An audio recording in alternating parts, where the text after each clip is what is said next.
শীতকালে মধুর প্রয়োজন হয় না এমন কি কেউ আছেন? আর তাও যদি হয় সরিষা ফুলের মধু। আমার তো গরম শীতকাল সব সময় মধুর প্রয়োজন হয়, কারণ আমি 12 মাসই মধু খাই। আর এখন তো অরিজিনাল মধু পাওয়াই যায় না, আর অনলাইনে তো পাওয়া যায় না বললেই চলে।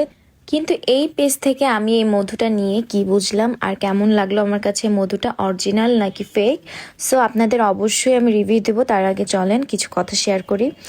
এই যে দেখেন যে মধুটা, এটা হলো সরিষা ফুলের মধু।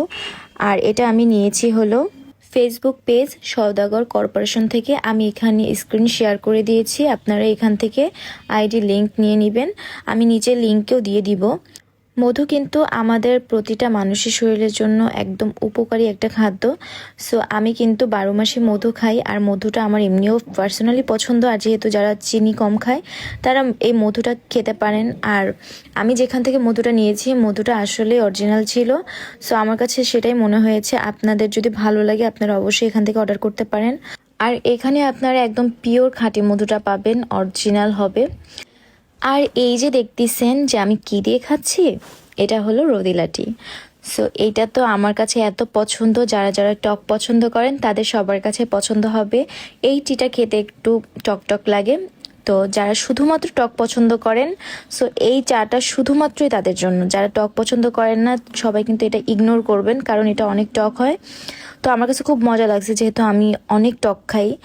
আর টকের সাথে হালকা একটু মধু দিয়ে খেতে তো আরও বেশি মজা লাগে। আর আপনারা যদি এই রোদিলাটিও নিতে চান তাহলে অবশ্যই নিচে আমি লিংক দিয়ে দিব, সেখানে আপনারা নক করবেন।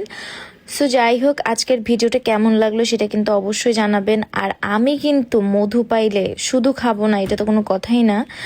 সো আমি কিন্তু প্রচুর মধু খেতে পারি, আমার কাছে অনেক ভালো লাগে মধু পার্সোনালি, যেহেতু আমি চিনি খাই না বললেই চলে। সো প্রত্যেকটা মানুষেরই কিন্তু মধু শরীরের জন্য অনেক অনেক অনেক বেশি উপকার। আপনারা আমার রিয়াকশন দেখে বুঝে গেছেন যে আসলে কি মধুটা কেমন ছিল, ভালো কি মন্দ। যাই হোক, আজকের ভিডিওটি এই পর্যন্তই। ভালো লাগলে অবশ্যই লাইক কমেন্ট শেয়ার করে দিবেন। আর আজকের মতো ভিডিওটি এই পর্যন্তই। আল্লাহ হাফেজ সবাইকে।